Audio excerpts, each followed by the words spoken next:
പിതാവിൻ്റെയും പുത്രൻ്റെയും പരിശുദ്ധാത്മാവിൻ്റെയും നാമത്തിൽ ആമേൻ. പ്രിയൻ്റെ പ്രാർത്ഥനയിലേക്ക് എല്ലാവർക്കും സ്വാഗതം. ഞാൻ എന്നും ബലിയർപ്പിക്കുന്നത് ബിഷപ്സ് ഹൗസിൻ്റെ അടുത്തുള്ള ഒരു കോൺവെൻറ്റിലാണ്. ഇന്നലെ കുർബാനയ്ക്ക് ശേഷം ഞാൻ സങ്കീർത്തിയിലെത്തിയപ്പോൾ എന്നും കുർബാനയ്ക്ക് വരുന്ന ഒരു അമ്മച്ചി എൻ്റെ അടുത്തേക്ക് ഓടി വന്നിട്ട് പറഞ്ഞു, അച്ചോ, എനിക്ക് ഈശോയ്ക്ക് ഒരു ബിഗ് സല്യൂട്ട് കൊടുക്കണം. പെട്ടെന്ന് എന്താണെന്ന് എനിക്ക് മനസ്സിലായില്ല. ഞാൻ അമ്മച്ചിയോട് ചോദിച്ചു, അമ്മച്ചി, എനിക്ക് മനസ്സിലായില്ല, എന്താണ് അമ്മച്ചി പറഞ്ഞതെന്ന്. അപ്പോൾ അമ്മച്ചി വീണ്ടും പറഞ്ഞു, അച്ചോ, എനിക്ക് ഈശോയ്ക്ക് ഒരു ബിഗ് സല്യൂട്ട് കൊടുക്കണം. കാരണം ഇന്നലെ രാത്രി എൻ്റെ സഹോദരൻ്റെ വീട്ടിൽ ശക്തമായിട്ടുള്ള മഴയിലും കാറ്റിലും വലിയൊരു തെങ്ങ് വീണു. ദൈവാനുഗ്രഹത്താൽ അത് വീട്ടിലേക്ക് പതിക്കാതെ മറ്റൊരു വശത്തേക്കാണ് വീണത്. ദൈവത്തിന് ഞാൻ നന്ദി പറയുന്നു. ഞാൻ പറഞ്ഞു, തീർച്ചയായും ദൈവത്തിൻ്റെ വലിയൊരു സംരക്ഷണമാണത്. ഈശോയ്ക്ക് ഉറപ്പായും ഒരു ബിഗ് സല്യൂട്ട് നൽകിയേ തീരൂ. എന്നിട്ട് ഞാൻ കൂട്ടിച്ചേർത്തു, എന്നും നമ്മൾ ഈശോയ്ക്ക് ഒരു ബിഗ് സല്യൂട്ട് നൽകണം. കാരണം നിരന്തരം അവിടുന്ന് നമ്മെ സംരക്ഷിക്കുന്നു, നമ്മൾ അറിയാതെ തന്നെ. എന്നിട്ട് ഞാൻ ഈ കഴിഞ്ഞ ദിവസം കർത്താവിൻ്റെ വലിയൊരു പരിപാലന എപ്രകാരം ബിഷപ്സ് ഹൗസിന് ലഭിച്ചുവെന്ന് ആ അമ്മച്ചിയോട് പറഞ്ഞു. ഈ കഴിഞ്ഞ ദിവസത്തെ പെട്ടെന്നുള്ള ശക്തമായിട്ടുള്ള കാറ്റിലും മഴയിലും ബിഷപ്സ് ഹൗസിലും ഒരു വലിയ മരം കടപുഴകി വീഴുകയുണ്ടായി. വാച്ച്മാൻ താമസിക്കുന്ന മുറിയുടെ അടുത്ത് നിൽക്കുന്ന ഒരു വലിയ മരമായിരുന്നു അത്. കാഴ്ചയിൽ അത് വീഴുമെന്ന് ഒരിക്കലും ഞാൻ പ്രതീക്ഷിച്ചിരുന്നില്ല. കാരണം വലിയ ഭാരമുള്ള ശാഖകളോ മരച്ചില്ലുകളോ ഒന്നും അങ്ങനെ അതിലുണ്ടായിരുന്നില്ല. പക്ഷേ ഈ മരം വാച്ച്മാൻ താമസിക്കുന്ന വീടിൻ്റെ അരികോട് ചേർന്ന് നേരെ ബിഷപ്സ് ഹൗസിൻ്റെ മെയിൻ ഗേറ്റിൻ്റെ റോഡിലേക്ക് വട്ടമായിട്ടാണ് വീണത്.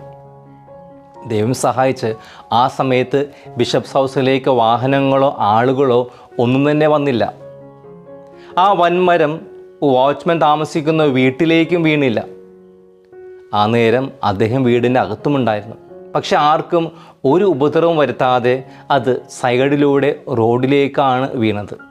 2 KCB പോസ്റ്റുകൾ പൊട്ടി വീണ് എന്നല്ലാതെ മറ്റൊരു നഷ്ടവും വരുത്താതെ ദൈവം വളരെ പ്രത്യേകമായിട്ട് ബിഷപ്സ് ഹൗസിനെ പരിപാലിച്ചു. എന്നും അതിരാവിലെ മുതൽ ആരാധനയ്ക്കായിട്ട് എഴുന്നള്ളിച്ച് വയ്ക്കുന്ന വിശുദ്ധ കുർബാനയുടെ വലിയ അത്ഭുത ശക്തിയാണ്, അനുഗ്രഹമാണ് ഈ വലിയ സംരക്ഷണം ലഭിക്കുവാനുള്ള കാരണമായിട്ട് ഞാൻ വിശ്വസിക്കുന്നത്.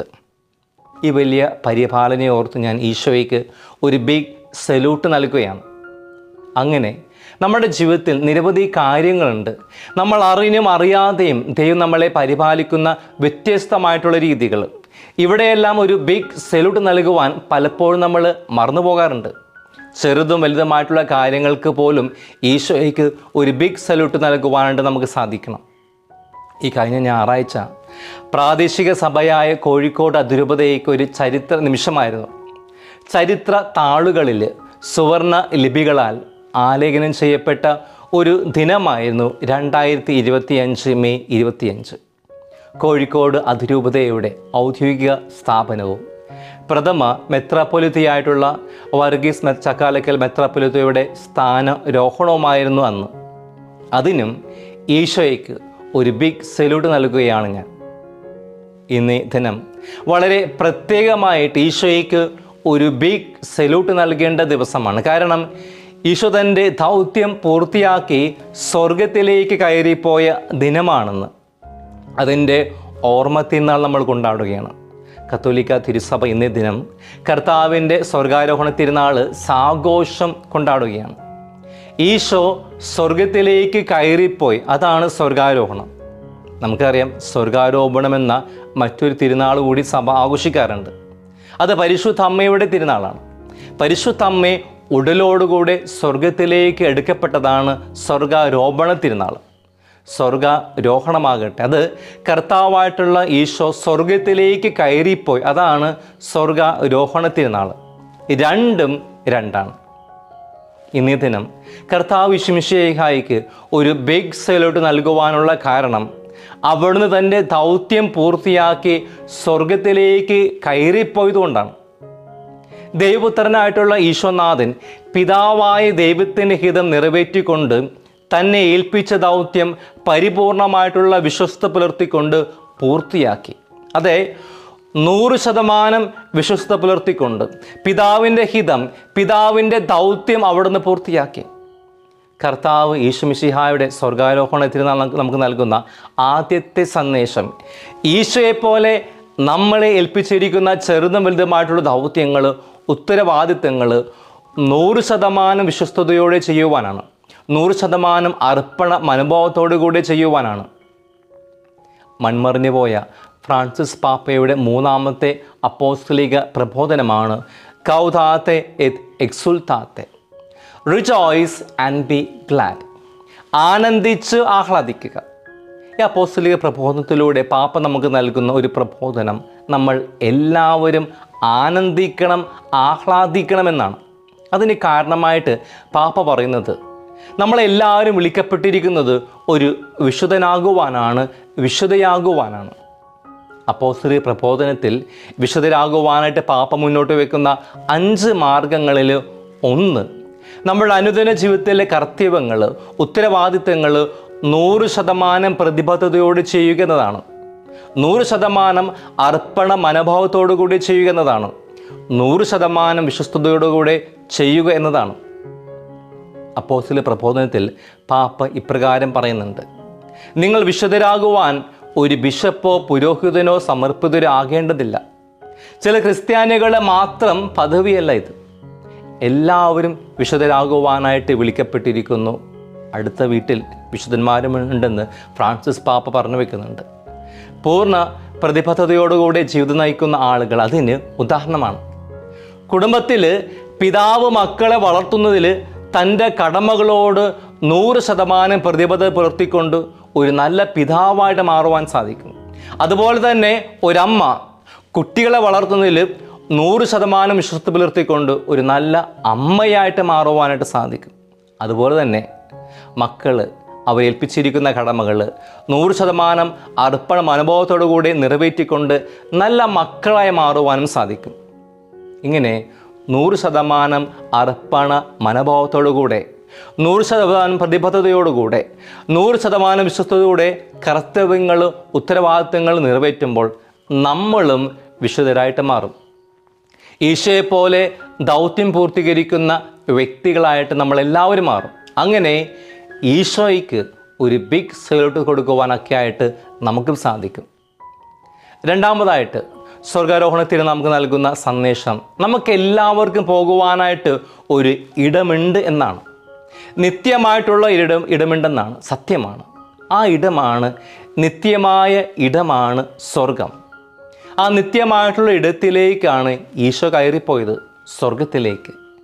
ഇന്ന് പലർക്കും സ്വർഗരാജ്യത്തെക്കുറിച്ചൊരു ചിന്ത പോലുമില്ല. സ്വർഗം ഒരു കെട്ടുകഥയായിട്ട് കരുതുന്നവർ പോലുമുണ്ട്. എന്നാൽ കത്തോലിക്ക വിശ്വാസത്തിൻ്റെ അടിസ്ഥാന സത്യങ്ങളിൽ ഒന്നാണ് സ്വർഗം. കത്തോലിക്ക സഭയുടെ മതബോധന ഗ്രന്ഥം വളരെ വ്യക്തമായിട്ട് സ്വർഗത്തെക്കുറിച്ചുള്ള പ്രബോധനം നൽകുന്നുണ്ട്. 1024 ഖണ്ഡികയിൽ നാം ഇപ്രകാരം വായിക്കുന്നു: പരിശുദ്ധ ത്രിയേക ദൈവത്തോടൊപ്പമുള്ള പൂർണ്ണമായിട്ടുള്ള ഈ ജീവിതം കന്യക മറിയത്തോടും മാലാഖമാരോടും എല്ലാ വിശുദ്ധന്മാരുമൊപ്പമുള്ള ജീവൻ്റെയും സ്നേഹത്തിൻ്റെയും സംസർഗം സ്വർഗമെന്ന് വിളിക്കപ്പെടുന്നു. സുനിശ്ചിതമായ സന്തോഷത്തിൻ്റെ അവസ്ഥയാണത്. 1025 ഖണ്ഡികയിൽ നാം വീണ്ടും വായിക്കുന്നു: സ്വർഗത്തിൽ ജീവിക്കുക എന്നാൽ ക്രിസ്തുവിനോടുകൂടെ ആയിരിക്കുന്നതാണ്. ഭൂമിയിൽ ദൈവരാജ്യം സംജാതമാകൂ എന്നതായിരുന്നു ഈശോയുടെ ലക്ഷ്യവും ദൗത്യവും. അതിനാൽ തന്നെ ഈശോ തൻ്റെ പരിചിതം ആരംഭിച്ചപ്പോൾ പ്രസംഗിച്ചതും അനുദപിക്കുവിൻ, ദൈവരാജ്യം സമീപിച്ചിരിക്കുന്നതാണ്. കർത്താവിൻ്റെ പ്രബോധനങ്ങൾ അധികവും സ്വർഗത്തെക്കുറിച്ചാണ് പ്രഘോഷിച്ചത്. കർത്താവിൻ്റെ എല്ലാ ഉപമകളും സ്വർഗത്തെക്കുറിച്ചുള്ളതായിരുന്നു. ഈ തിരുനാൾ നമുക്ക് നൽകുന്ന സന്ദേശം സ്വർഗം ലക്ഷ്യം വെച്ചുകൊണ്ട് ജീവിക്കുവാനാണ്.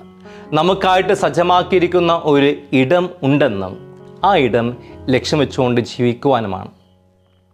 മൂന്നാമതായിട്ട് ഈശോ നമുക്ക് സജ്ജമാക്കിയിരിക്കുന്ന ഇടത്തിലേക്കുള്ള വഴി, സ്വർഗത്തിലേക്കുള്ള വഴി, അത് ഈശോ തന്നെയാണ്. യോഹന്നാൻ 14:6 നമ്മൾ വായിക്കുന്നു. യേശു പറഞ്ഞു, വഴിയും സത്യവും ജീവനും ഞാനാണ്, എന്നിലൂടെ അല്ലാതെ ആരും പിതാവിൻ്റെ അടുക്കലേക്ക് വരുന്നില്ല. അതായത് പിതാവിലേക്കുള്ള വഴി ഈശോയാണ്, സ്വർഗത്തിലേക്കുള്ള വഴി ഈശോയാണ്, ഈശോ മാത്രമാണ്. അനേക വിശുദ്ധന്മാരുടെ ജീവിതങ്ങൾ പരിശോധിക്കുമ്പോൾ മനസ്സിലാക്കുവാൻ സാധിക്കും, ജീവിതത്തിൻ്റെ ആദ്യ ഭാഗത്തിൽ അവരുടെ ജീവിതം തെറ്റായ പാതയിലൂടെയായിരുന്നു. എന്നാൽ ഈശോയെ അനുഭവിച്ചറിഞ്ഞപ്പോൾ സത്യത്തിൻ്റെയും നീതിയുടെയും സ്നേഹത്തിൻ്റെ മാർഗത്തിലൂടെ അവരെല്ലാവരും ചരിക്കുവാൻ തുടങ്ങി, ഈശോയാകുന്ന വഴിയിലൂടെ ചരിക്കുവാൻ തുടങ്ങി. ആയതിനാൽ ഈശോയാകുന്ന മാർഗത്തിലൂടെ സഞ്ചരിക്കുവാൻ, ഈശോയാകുന്ന വഴിയിലൂടെ മാത്രം മുന്നേറുവാൻ നമുക്ക് പരിശ്രമിക്കാം. അങ്ങനെ നല്ലൊരു ജീവിതം നയിച്ചുകൊണ്ട്, ഈശോയ്ക്ക് ഒരു ബിഗ് സല്യൂട്ട് നൽകിക്കൊണ്ട്, സ്വർഗം ലക്ഷ്യം വെച്ചുകൊണ്ട്, ഈശോയാകുന്ന മാർഗത്തിലൂടെ മാത്രം ചരിക്കുവാൻ നമുക്ക് പരിശ്രമിക്കാം. ദൈവം നമ്മളെ എല്ലാവരെയും അതിനായിട്ട് അനുഗ്രഹിക്കട്ടെ.